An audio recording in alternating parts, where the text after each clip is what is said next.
തട്ടിപ്പിലും വെട്ടിപ്പിലും മോഷണത്തിലും കോൺഗ്രസുകാരുടെ മുന്നിൽ കുറുവാ സംഘം പോലും തോറ്റു തൊപ്പിയിടും. പ്രൊഫഷണൽ കള്ളന്മാരുടെ കയ്യിൽ പോലും ഇല്ലാത്തത്ര ടാക്ടിക്സ് ആണ് ഈ ടീംസിന്. ഏറ്റവും ഒടുവിലത്തെ സംഭവമാണ് കോൺഗ്രസ് ഭരിക്കുന്ന ബത്തേരി അർബൻ സഹകരണ ബാങ്കിൽ ജോലി വാഗ്ദാനം ചെയ്ത് 1,18,00,000 രൂപ കോൺഗ്രസ് നേതാക്കൾ തട്ടിച്ചത്. അതിന് നേതൃത്വം കൊടുത്തതോ ബത്തേരി MLA IC ബാലകൃഷ്ണൻ അടങ്ങുന്ന വയനാട്ടിലെ കോൺഗ്രസ് കുറുവാ സംഘം. വയനാട് DCC ട്രഷററും മകനും ആത്മഹത്യ ചെയ്തതോടെയാണ് സംഭവം പുറംലോകം അറിഞ്ഞത്.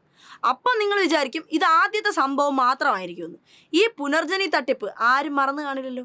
പറവൂർ മണ്ഡലത്തിലെ 2018 പ്രളയബാധിതർക്ക് വീട് നിർമ്മിക്കാനെന്ന പേരിൽ VD സതീശൻ പ്രഖ്യാപിച്ച പദ്ധതിയാണിത്.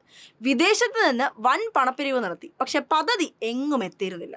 തുടർന്ന് നാട്ടുകാർ ചോദ്യം ചെയ്തതോടെ വിവിധ ഏജൻസികളുടെ സ്പോൺസർഷിപ്പിൽ ഏതാനും വീടുകൾ നിർമ്മിച്ച് അതിനു മുന്നിൽ പുനർജനി എന്ന ബോർഡും തൂക്കി ടിയാൻ തടിയുരാൻ നോക്കി. അപ്പോഴും വിദേശത്ത് നിന്ന് പിരിച്ച പണവുമില്ല, രേഖയുമില്ല. ഏതായാലും ആ തട്ടിപ്പ് ഇപ്പോൾ വിജിലൻസ് അന്വേഷിക്കുകയാണ്. ലോകത്തിലെ ഏറ്റവും വലിയ പുരാവസ്തു മ്യൂസിയം തുടങ്ങാമെന്നും അതിൽ പങ്കാളിയാക്കാമെന്നും പറഞ്ഞ് നാട്ടുകാരെ പറ്റിച്ച് കോടികൾ തട്ടിച്ച മോൻസൺ മാവുങ്ങളുടെ ഏറ്റവും പ്രിയപ്പെട്ടവനായ ഒരു പ്രസിഡന്റ് ഉണ്ട് ആ പാർട്ടിക്ക്. പേര് K. സുധാകരൻ.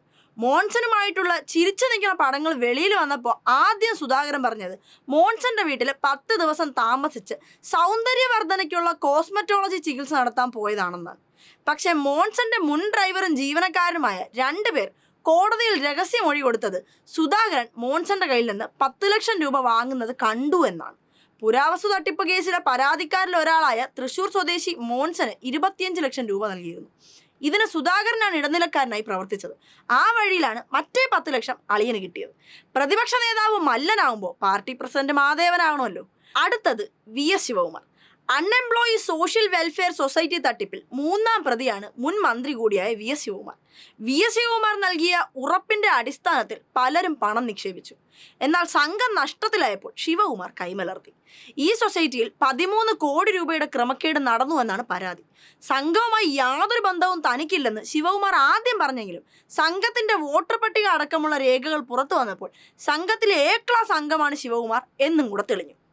പിന്നെ യൂത്ത് കോൺഗ്രസിന്റെ സ്വന്തം വ്യാജ പ്രസിഡന്റ്.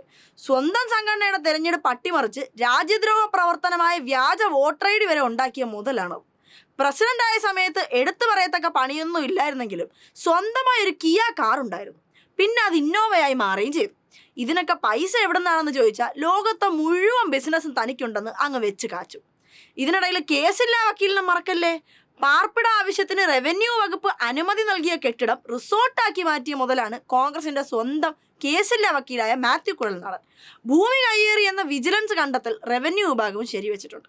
50 സെന്റ് പുറമ്പോക്ക് കയ്യേറി MLA മതിൽ നിർമ്മിച്ചെന്നും ഭൂമി രജിസ്ട്രേഷനിലും പോക്കുവരവിലും ക്രമക്കേട് നടത്തിയെന്നും സ്ഥലം വാങ്ങുമ്പോൾ ഉണ്ടായിരുന്ന 1000 ചതുരശ്രയടി കെട്ടിടത്തിന്റെ കാര്യം മറച്ചുവെച്ച് നികുതി വെട്ടിപ്പ് നടത്തിയെന്നും വിജിലൻസ് കണ്ടെത്തി. കയ്യേറ്റം മാത്രമല്ല, നല്ല അന്തസ്സായി കോപ്പി അടിച്ചതിന് MG സർവകലാശാലയിൽ 1994 പിടിച്ച് ഡീബാറും ചെയ്ത മുതലാണ് മാത്യു കുഴൽനാടൻ. ഇവന്റെയൊക്കെ മുഴുവൻ കഥയും പറയാൻ നിന്ന എൻ്റെ സ്വന്തം നാണവും മാനവും ഇറങ്ങി ഓടുന്നത് കൊണ്ട് മാത്രം ഇന്നിവിടെ നിർത്തുന്നു.